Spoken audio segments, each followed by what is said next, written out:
If you take a look at the IELTS grading criteria for vocabulary, you'll see this sentence. It uses some less common and idiomatic vocabulary and shows some awareness of style and collocation with some inappropriate choices. Now, I think this sentence has caused a huge amount of trouble, not just for language learners, but also for IELTS teachers, because it can kind of confuse teachers, and then the teachers end up passing on bad information to their students. And this is doubly a shame, because I think the truth about learning vocabulary for the IELTS exam is actually that it's much simpler than most people think. So let's jump in at why this sentence causes so many troubles for so many different people. So I want to start off by having a look at this word, idiomatic. Now, this is where people start to get confused, because if you see the word idiomatic, you might think the meaning has something to do with the word idiom. However, that's not really the case here. An idiom is a sentence like, "It's raining cats and dogs, he has a chip on his shoulder," or "he is sitting on the fence." And basically what's going on in all of these sentences is that the meaning of the words in the sentence and what's actually being said aren't really the same, right? So if you say, "Oh, he's sitting on the fence," it doesn't have anything to do with fences. It doesn't have anything to do with sitting either. So there's a very different meaning there. And if you know what the idiom is, you know what someone means. And if you don't know what the idiom means, even if you know all of the words in that sentence, you're going to have a really hard time figuring out what they meant. So that's an idiom. So you might think that idiomatic means uses lots of idioms when they talk. So a lot of the IELTS students I work with for tutoring, they come to me and they love to use these idioms. I think in some respects, they're kind of fun to learn. They're also easy to learn. You can just sit down with a list of them and memorize them. So you feel like you're making a lot of progress because you can reel off these idioms. However, it isn't that helpful for your grade. So the first reason for this is something we'll talk about in a second, which is that idiom and idiomatic aren't the same thing.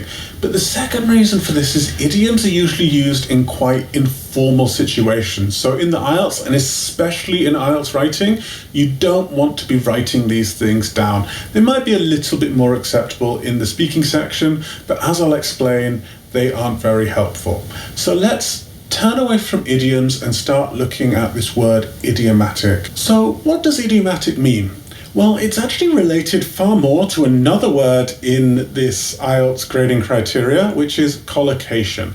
And a collocation is basically when two words go together. So one really famous example of collocation is the phrase rained heavily. So if I say it rained heavily last night, that sounds very natural. That's good collocation. And this sentence would be what we call idiomatic. Now, if I say something slightly different but with the same meaning, it rained strongly last night, I've actually made a sentence that sounds very strange to you. But if you think about it, "it rained strongly last night" makes perfect sense. All of those words there go together, right? We have a verb and we have an adverb, so it should work, but it sounds a little bit funny. Now, why is that? Well, the answer is actually just that every time you've heard a sentence or a sentence like this, people have always said to you that it rained heavily last night, and people never say that it rained strongly. And so people grow up hearing this sentence a certain way, and then they go on to repeat it in the same way. There's no real reason for it except that repeated exposure over and over again. And this is one reason why language learners can really struggle with these type of collocations, because if you grow up learning a language, you hear it all day, every day. And if you're trying to learn a language from a distance, from another country, then you can really struggle with it. And this is one of the reasons why when students come to another country, if they go out there and use the language all the time, they can make really rapid progress with their language. Whereas if you only learn something for 1 or 2 hours a week, you actually don't make as much progress. So just to recap, idiomatic language has nothing to do with using idioms. It's actually all about using natural sounding language, and that's all about collocations, or using words that go together because you've just heard those words go together every time you've ever heard those words. So you might be thinking this and thinking, well, Tim, this is a very nice lesson about how languages are learned. What do you actually want me to do? And that's fair enough. So let's have a look at some things you shouldn't do and some things you should do if you want to get good idiomatic, natural sounding language in your IELTS exam. So the two things you really don't want to be doing are firstly, memorizing lists of idioms, because they're not going to make your language more idiomatic. Now, if you like this, you can do it. You can kind of treat it as a hobby or treat it as something you find interesting in the language, but don't expect to get an IELTS Band 9 just because you know it's raining cats and dogs and a bunch of other idioms. It's not going to help you that much. If you're interested in it, I don't want to discourage you. You absolutely can follow those things, but just remember it's not going to help your IELTS score that much. The other thing to pay attention to is word lists. Now, students absolutely love these word lists, but they don't teach you collocations. You just kind of learn these words on their own. And without knowing how they're used normally in a sentence, like, so for example, if you learned the word strongly from a word list, then you would have a really hard time, right? Because, strongly, good word. I will add that to it rained, and you'd make some very weird sounding sentences. So don't use these word lists in that way. So what should we be doing instead? Well, the first thing is to improve the quality and the quantity of your English diet. So even if you don't live in a country where it's an English-speaking country, or it's not easy for you to travel to one of those places, you can do this in your spare time by watching English language movies, watching English language TV shows, reading books in English, all sorts of different things. I've made a video about this recently, so make sure you click the link somewhere above my head to find out more about that. Another thing you can do is to get feedback on your language. So when I work with IELTS students who want to improve their speaking score, I always pay attention to the collocations they use.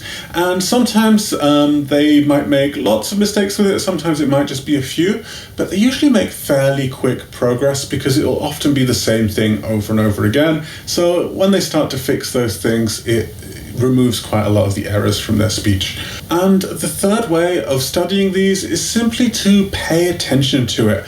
But now that you've made it this far, you should have an understanding of what collocation is and what idiomatic language is. So when you're listening to something in English or reading something in English, you can kind of pay attention to what you're listening to or what you're reading and notice phrases that kind of often go together. And once you've watched this once you've watched this video, you might start noticing lots of examples in your first language as well. They're out there everywhere. So pay attention for these little chunks of language and really try and learn them, really try and incorporate them into your English. And I think you're going to make a lot of real IELTS progress in not much time at all. And also remember that word lists can be nice, idiom lists can be nice, but without real exposure to real English, you're not going to have this type of idiomatic language that's going to get you the 7s, the 8s, or the 9s in your IELTS exam. So I hope you enjoyed this video. If you have any other tips for studying idiomatic language, I'd love to hear them. You can just drop them down in the comments. If you have any questions about anything, also drop that down in the comments. I get back to every question I receive, and I would love to see what you have to say. Also, if you found this video useful, why not give us a like, subscribe, and hit the bell so you get notifications about new videos whenever they come out.